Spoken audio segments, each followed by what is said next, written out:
Hello दोस्तों, मेरे YouTube channel पर आपका स्वागत है। आज मैं आप लोगों के 10 सवाल क्लियर करने वाला हूं। सबसे पहला सवाल है कि मुझे यूके आने में कितने पैसे लगे। जी हाँ दोस्तों, मैं कुवैत से UK, United kingdom, England, London आया हुआ हूँ। ठीक है, और मुझे तकरीबन 15 से 16 महीने हो गए हैं। मैंने 3 साल का वीज़ा लगाया था।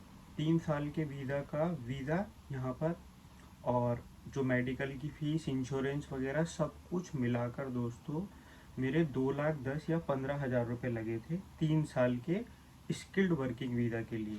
यानी कि कोई कंपनी आपको स्पॉन्सर करेगी, ठीक है, और कि हम अपनी कंपनी में इनको ले रहे हैं, और उनका स्पॉन्सरशिप जो नंबर होता है वो आपको चाहिए होता है। उसके लिए जब आप स्किल्ड वर्क वीज़ा अप्लाई करेंगे तो आपको जो पैसे देने पड़े थे मेरे को, लास्ट ईयर मार्च में मैं यहाँ आया था, मैंने 2,10,000 या 15,000 रुपये दिए थे ऑनलाइन, जिन्होंने मेरी फ़ीस पे की थी, और 50,000 रुपये की टिकट, और तकरीबन 1.5 लाख इंडियन करेंसी, 1.5 से 2 लाख रुपए मैंने अपने अकाउंट में रखे थे 1 महीने पुराने। तो ये सब मैंने किया था। उसके बाद भी जो बाकी के सवाल हैं दोस्तों, कि मैं यहाँ आया, यहाँ अभी क्या सिचुएशन है, कैसे रहता हूँ, जो आने वाला है या ट्राई कर रहा है यहाँ आने के लिए, उनके लिए ये 9-10 सवाल हैं, आप जान लें आने से पहले। या अगर आप आने के इच्छुक हैं, है ना, आपको पसंद है और आप चाहते हैं कि आप इंग्लैंड, लंदन आ जाएं, तो ये सारे सवाल आपको समझना और इनके आंसर आप अगर जान लेंगे तो बहुत ज़्यादा बेनिफिशियल होगा। दूसरा, प्रोसेस कितने दिन में हो गया था दोस्तों। पहला तो सीवी सिलेक्शन होता है। सीवी सिलेक्शन के बाद आपका इंटरव्यू होता है। इंटरव्यू होने के बाद अगर आपका इंटरव्यू अच्छा हो जाता है, और आइल्स आप जितनी जल्दी दे देते, तो आइल्स का एग्ज़ाम आपको 1 हफ्ते से 2 हफ्ते के बीच में आपको अपॉइंटमेंट वगैरह मिल जाती है। और अगर आप किसी कैपिटल में रह रहे हो, जैसे इंडिया में दिल्ली में रह रहे हो, तो हो सकता है 7 से ज़्यादा दिन लगें। और क्योंकि वहाँ बहुत ज़्यादा लोग अप्लाई कर देते हैं एक साथ, लेकिन फिर भी 7 से 14 दिन के अंदर आप लोगों को इसकी अपॉइंटमेंट मिल जाएगी आइल्स की। और उसके बाद आप एग्ज़ाम दे दें। अगर आपका सीवी सिलेक्ट हो गया और आपके पास आइल्स का रिज़ल्ट है as per United kingdom government needed के 4 से 6 बैंड आने चाहिए, 4 से कम किसी में भी नहीं आने चाहिए। जब मैंने अप्लाई किया था तब तो यही था कि 4 से कम किसी में भी नहीं चाहिए, तो एक्सेप्ट हो गया था। उसके बाद तो बायोडाटा सिलेक्ट हो गया, आइल्स का एग्ज़ाम, और जितनी जल्दी आप इनकी फ़ीस पे कर देंगे तो ये तकरीबन आपको लग जाएंगे इसमें, जो मेरी अपनी नॉलेज है, ये 3 हफ्ते से लेकर आपके 12 से 15 हफ्ते, यानी कि आप समझ लें कि 21 दिन से लेकर आपके 3 महीने तक लग सकते हैं इस पूरे प्रोसेस में।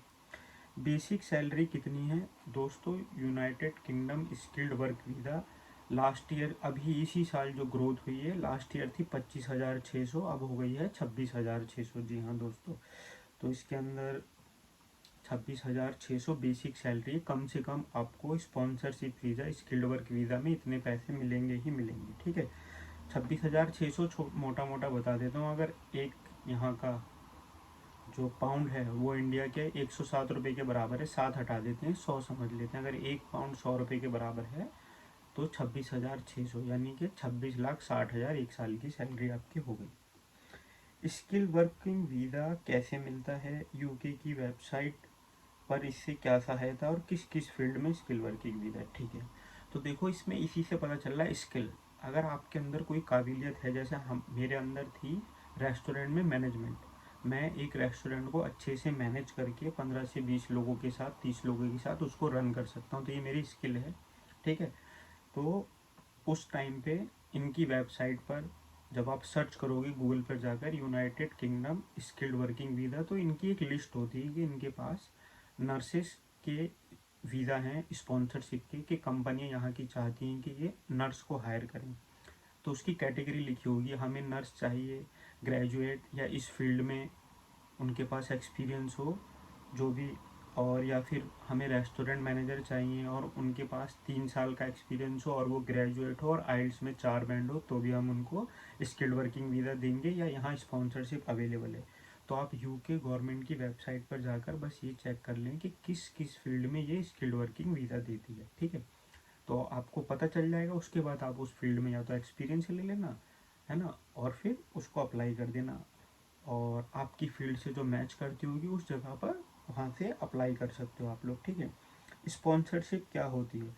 अब देखो, स्किल्ड वर्किंग वीज़ा में जिन लोगों ने अपने को नॉमिनेट किया होगा, सॉरी नॉमिनेट तो नहीं, मतलब यहाँ की वो कंपनियाँ जो बाहर के लोगों को हायरिंग करना चाहती हैं, उन सभी की लिस्ट यूके गवर्नमेंट के द्वारा यूके गवर्नमेंट की वेबसाइट पर होती है। जैसे कि मेरी कंपनी का नाम यहाँ XYZ है, और मैं चाहता हूँ मुझे बाहर से 10 लड़के चाहिए अपनी कंपनी में मैनेजर।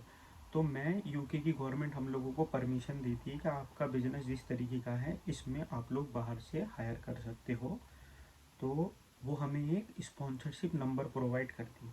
अब जब आप अप्लाई करेंगे हमारी कंपनी में, इंटरव्यू पास कर लेंगे, तो यूके की गवर्नमेंट को जब आप फीस पे करेंगे तो वो ये स्पॉन्सरशिप नंबर मांगेगा कि आपकी स्पॉन्सरशिप आईडी क्या है, किस कंपनी में आप जा रहे हैं। तो ये कंपनी आपको जब वो स्पॉन्सरशिप स्पॉन्सर कर देगी तो वो आपको एक नंबर देगी अपना रजिस्टर्ड, जिसको स्पॉन्सरशिप कहते हैं। तो कोई भी कंपनी आपको अगर स्पॉन्सर कर दिए, आप ऑनलाइन पेमेंट करें और इनका वो नंबर यूज़ करें तो आपको बिना किसी परेशानी के यहाँ एंट्री मिल जाएगी। और London versus outsider United kingdom में क्या डिफरेंस है? देखो, मैं लंदन में पिछले 15 महीने से रहता हूँ, मेरे काफ़ी सारे दोस्त यहाँ हैं। मैं जब उनसे बात करता हूँ तो मुझे अभी तक यही समझ में आया है कि लंदन, क्योंकि इसको पूरी दुनिया की कैपिटल भी कहा जाता है और एक बहुत खूबसूरत है, यहाँ की भी कैपिटल है, इसलिए ये थोड़ा सा जो है कॉस्टली है यहाँ पर रहना। और जैसा मैंने अपने दोस्तों से बात किया, ये मेरी पर्सनल राय है, ऐसा नहीं है कि यूके गवर्नमेंट ने कहा कुछ और मैं कुछ कह रहा हूँ। मेरी पर्सनल राय है, मेरे दोस्त जो लोग लंदन से बाहर रहते हैं वो लोग अगर किसी, एग्ज़ाम्पल है ये कि 350 पाउंड अगर एक महीने का किराया देते हैं तो लंदन वाले 500 से 650 पाउंड के बीच में देते हैं एक व्यक्ति अकेला रहने का।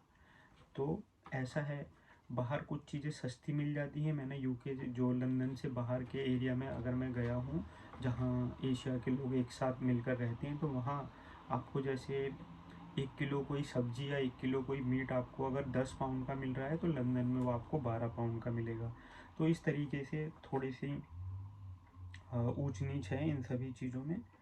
और ज़िंदगी कैसी है, सेविंग, लाइफ, ग्रोथ, तो मैं एक एग्जांपल आपको बता देता हूँ। कोई व्यक्ति अगर लंदन में आया और उसकी बेसिक सैलरी है 26,600, तो आप मोटा ऐसे एग्जांपल पकड़ लो कि उसको मंथली जो आएगी, अगर 24,000 भी होती तो मंथली उसको 2,000 मिलने थे।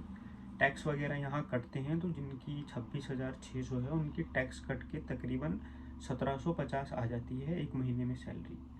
इंडिया के एग्जाम्पल से 1,75,000 सैलरी आ गई, 1,750। अब मैंने रूम आपको बताया 500 से 650 का रूम, तो हम 1,750 में से मान लेते हैं एग्जाम्पल 550 का रूम, तो बचे कितने आपके पास? बचे 1200।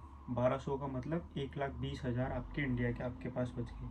अब 1200 में से मैं जो 15 महीने में यहाँ रहता हूँ अगर किचन में कुकिंग करके खाता हूँ तो 200 पाउंड में मेरा किचन फुल हो जाता है। मतलब दाल, चावल, आटा, है ना, ग्रीनरी, मीट ला के मैं फ्रिज में रख देता हूँ और जब मन करता पकाता हूँ तो 200 पाउंड।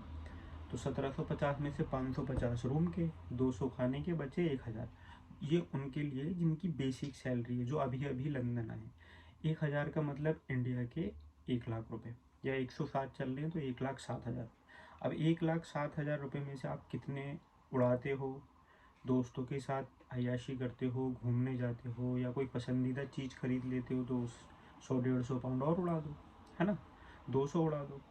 तो 1,00,000 में से 200 अगर आप हटा दोगे, 1,000 पाउंड में से बचे 800, तो शुरुआती लोगों के लिए 80,000 आपकी आराम से सेविंग हो जाएगी, 80-90,000, ठीक है। ये है बेसिक सैलरी यहाँ की। और स्किल वर्किंग वीज़ा के फ़ायदे क्या हैं? स्किल वर्किंग वीज़ा के दोस्तों फ़ायदे यहाँ पर ये हैं कि अगर आपको स्किल वर्किंग वीज़ा मिल जाता है तो आप 5 साल यहाँ एक कंपनी के साथ काम करेंगे जिन्होंने आपको स्पॉन्सरशिप दी है।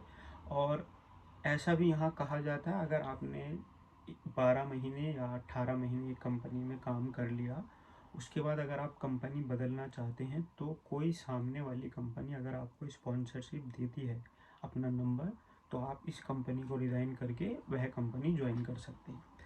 और वैसे तो मैंने ऐसा देखा है कि जो लोग जिस कंपनी में आते हैं मोस्टली उसी में रहते हैं।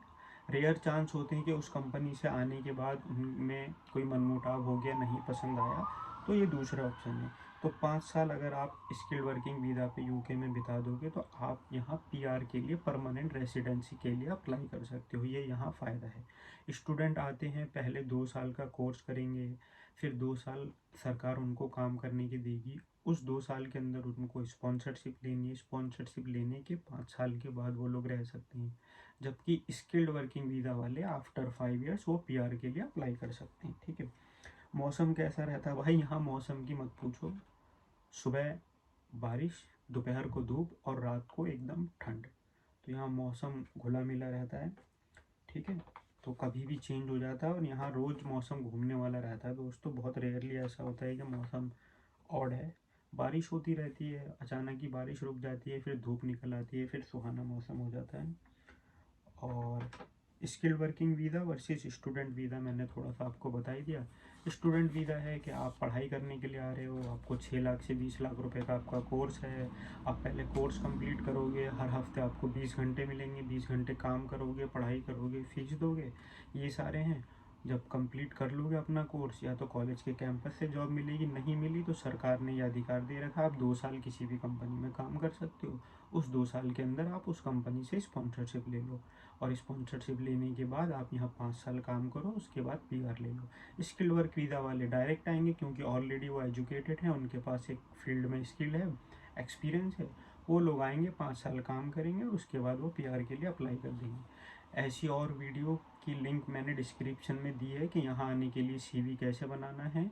ठीक है। लंदन आने के आसान तरीके कौन से हैं, आइल्स का एग्ज़ाम कैसे पास करना है, और भी बहुत सारी, है ना। लिंक पर क्लिक करके देख लें। बात करने के लिए इंस्टाग्राम पर जाके फॉलो करें, मैं आपके सवालों के जवाब दूंगा। कमेंट करें आपको किन चीज़ों पर वीडियो चाहिए। और जो लोग एक दूसरे की मदद करते हैं वही ज़िंदगी में आगे बढ़ते हैं। Thank you so much.